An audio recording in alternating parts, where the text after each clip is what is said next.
Buen día, compañeros y docentes. El día de hoy tocaremos un tema muy importante que es la intervención en crisis en la conducta suicida. Nuestro grupo está conformado por Anderson Cantillo, Karen Granada, Viviana Rodríguez y Yureidis Álvarez en persona.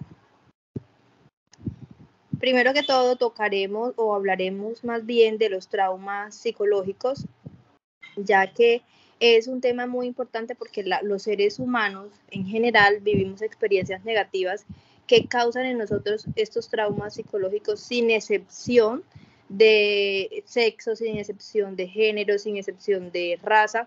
Todas las personas vivimos traumas psicológicos.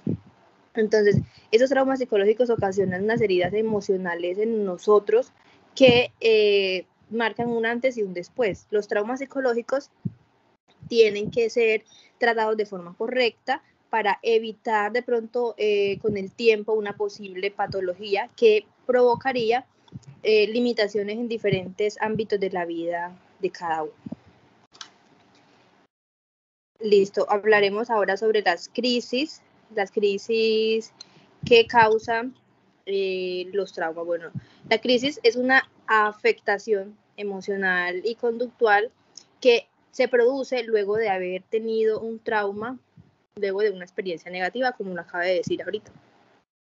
En la crisis se desarrolla la incapacidad de controlar las situaciones que antes éramos capaces de controlar, y las características de la sintomatología para darnos cuenta si existe una crisis en la persona son los cambios repentinos, cuando una persona, digamos, que era constantemente era feliz o sonriente y de un momento a otro ya cambia su forma de ser, es triste, está depresiva. Ahí nos damos cuenta que una persona está enfrentando una crisis, ¿cierto?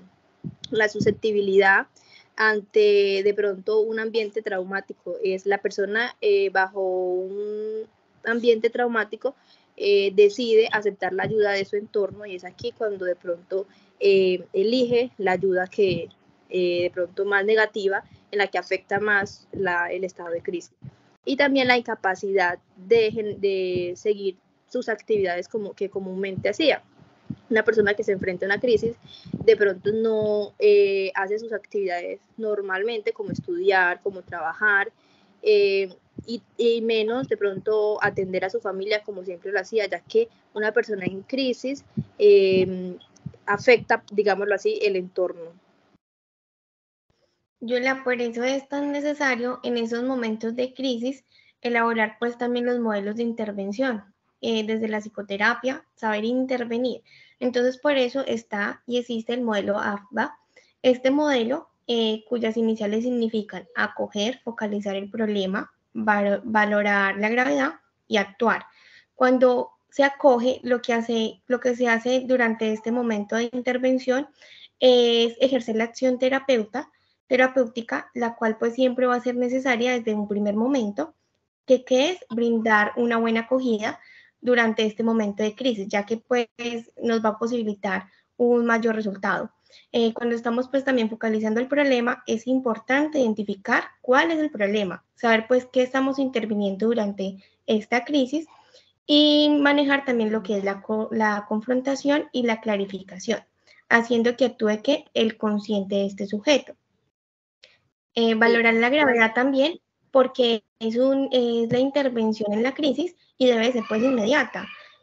También es importante ver cómo se actúa, y cuando se actúa es la acción que hacemos, que el sujeto pues busque una solución satisfactoria por medio ya de la psicoterapia o ya sea farmacológico.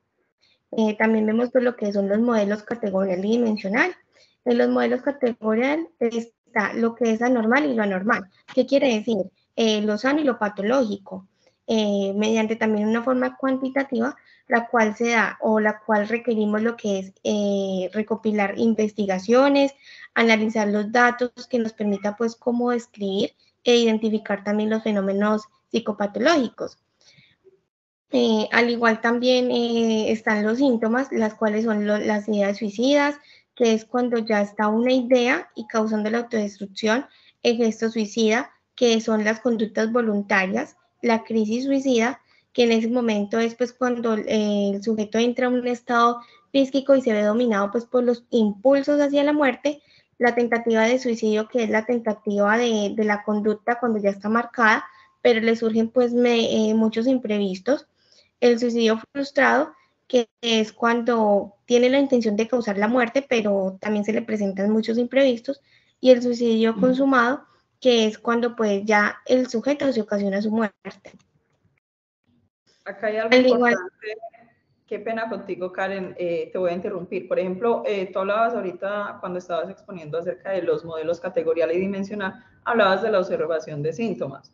Por ejemplo, hay algo muy importante que mencionas acerca de la observación de la sintomatología. Esto puede significar entonces que las causas para que se dé un tipo de pensamiento suicida no necesariamente está de forma biológica, sino entonces también estaríamos hablando de causas sociales, por ejemplo, el ambiente religioso en el cual se encuentra el individuo. Entonces, digamos que es conocido como una realidad poliédrica.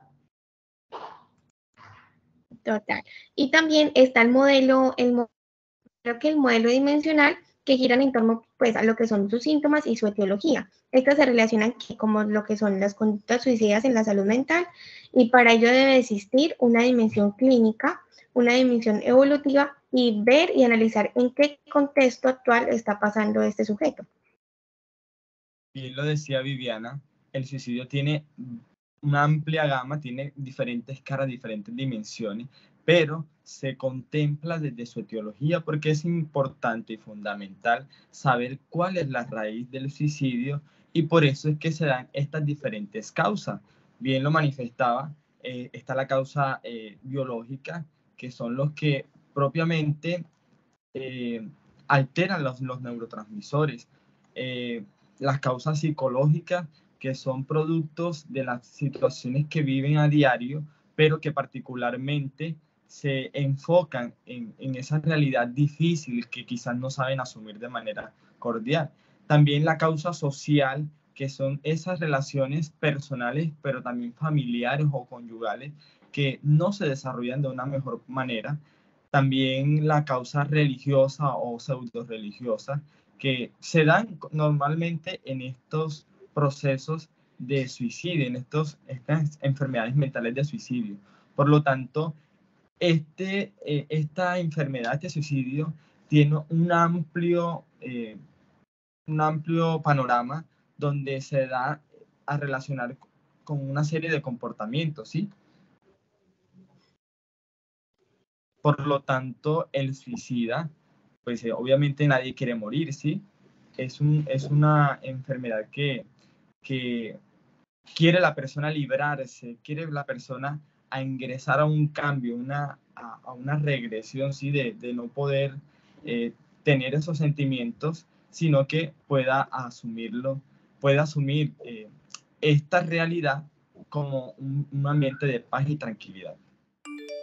Me gustaría entonces hacer, digamos, como hacer una salvedad, porque no estaríamos hablando del suicidio como una enfermedad, sino como o sea, es un momento, es un episodio, es algo que surge en la persona, algo que lo lleva a tomar ese tipo de decisiones, pero no estaríamos hablando de una enfermedad del suicidio, estaríamos hablando de que es una conducta suicida como tal. Entonces, por ejemplo, aunque nosotros que no tenemos este tipo de pensamientos, nosotros, por ejemplo, nosotros no quisiéramos morirnos, por lo menos en mi parte yo no quisiera morirme, pero las personas que tienen este tipo de conductas suicidas, ellos ven con su muerte una liberación, un cambio, una regresión de que todo va a terminar, van a descansar, van a estar tranquilos, y que incluso le van a dar tranquilidad a las personas que se encuentran a su alrededor. Por ejemplo, en la dialéctica suicida se habla entonces de que, por ejemplo, el suicida no está a gusto con su forma de vivir. Él siente que está perdiendo el tiempo, él siente que no tiene ningún tipo de sentido y que hay una necesidad de cambiar. Esta necesidad, entonces, estaríamos hablando de que, o sea, entramos en una disputa con una persona que tiene comportamientos suicidas, porque no quiere morir, pero a su vez no le encuentra sentido a vivir. Entonces allí, por ejemplo, se hace muy necesario el tipo de intervención y la ayuda que se le vaya a ofrecer a esta persona con pensamientos suicidas. Hablamos, por ejemplo, de las fases de la vivencia suicida. Si bien es cierto que hay unas fases que están muy bien determinadas, no todos los sujetos llegan a estas. Entonces, por ejemplo, hay sujetos que pueden pasar en la fase previa, que es donde están pensando, donde tienen las ideas suicidas, y inmediatamente se pueden ir a la decisión suicida, digamos que sería el último paso que tiene una persona con este tipo de pensamientos. Entonces, sin pasar por el resto de las fases, hay muchos individuos que están pasando por esta situación y ellos sí van a seguir las fases, digamos, al pie de la letra como tal. Por ejemplo, cuando hablamos de la ambivalencia frente a esta decisión, es que ellos aceptan y también rechazan la idea del suicidio. O sea, aceptan que el suicidio les va a traer tranquilidad y que va a traer tranquilidad a su entorno, a sus familiares, pero también rechazan esta idea, teniendo en cuenta de que ellos dirían, pero realmente sí será esta la decisión, o sea, si con esto sí se van a acabar todos los problemas. Por lo mismo, porque entonces empieza la guerra entre el deseo de morir y el deseo de continuar viviendo. Por ejemplo, hablamos del estadio de la posibilidad del suicida, ¿cierto? Que se piensa pues en la autodestrucción, la forma en que esa persona estaría, digamos, como planeando su suicidio, cuándo quiere hacerlo, de qué forma quiere hacerlo, quién quiere que se entere. Esto también se llama la decisión suicida. Eso es un estudio que se hace, es una operación de una forma intelectual que se hace de una forma, digamos, muy bien desarrollada, muy bien planeado. Entonces, acá lo que hacen los suicidas es que ellos puntualizan hasta el más mínimo detalle de cómo va a ser su muerte, la forma en que lo van a efectuar, quiénes quieren que se enteren, en qué momento, cuándo y cómo. Entonces, por ejemplo, por eso está la importancia de decir de que no todas estas fases, no todos los individuos siguen estas fases al pie de la letra. Creo que ustedes están de acuerdo conmigo. Sí, dime. Sí, no, yo hablaba sobre que yo pienso pues que el suicida tiene como el deseo de terminar con algo con el que no está a gusto, con su vida más que todo, él quiere cambiar de vida y la única forma es acabar con ella. Y es importante también darnos cuenta sobre las características y los rasgos que puede tener un suicida. Y según la OMS, habla de 3 rasgos principales que son la ambivalencia, la impulsividad y la rigidez. ¿Cierto, Viviana? Sí, en este caso, por ejemplo, como yo les estaba mencionando anteriormente, ¿cierto? No todos los individuos pasan por este proceso al pie de la letra. Por ejemplo, algo muy importante que nosotros tenemos que tener en cuenta son los estados de ánimo de las personas suicidas, ¿cierto? Entonces, por ejemplo, la OMS nos menciona 3 rasgos característicos que tienen las personas que tienen ese estado de ánimo. Entonces, por ejemplo, pasan por la ambivalencia, la impulsividad y la rigidez como tal. Pero entonces la gran pregunta que le puede surgir a uno es, ¿yo tendré la capacidad de poder identificar a una persona con pensamiento suicida por sus actitudes? Claro que sí. Por ejemplo, nosotros tenemos estas actitudes que son la llamada de socorro, tenemos el sadismo, la victimación, tenemos la culpabilización y también las reacciones en cortocircuito. Esto va a significar en la llamada de socorro que muchas personas están empezando a mandar alertas, a todo su entorno de cómo se sienten y lo que puede estar generando, digamos, este tipo de deseos suicidas. Por ejemplo, está la victimación, ¿cierto? Entonces, es que ¿por qué me tiene que pasar a mí?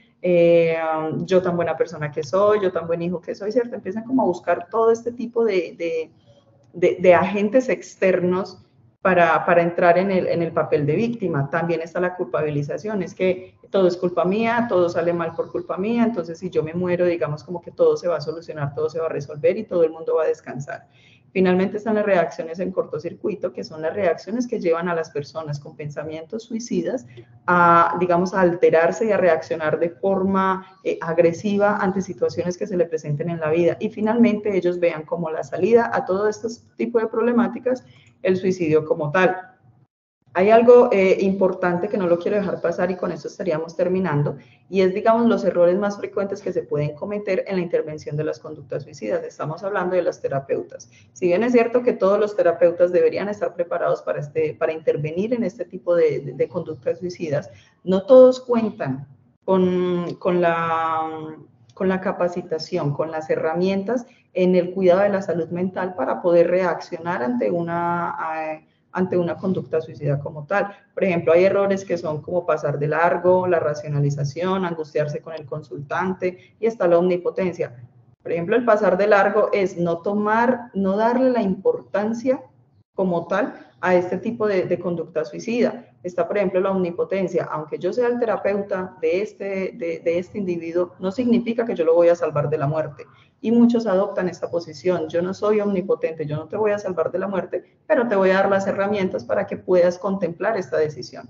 Entonces, es importante también que nosotros como entorno de personas suicidas busquemos y estemos siempre alertas ante todo este tipo de, digamos, de indicadores de estas personas, y también que tengamos la capacidad de buscar la ayuda de un profesional capacitado en este tipo de intervenciones.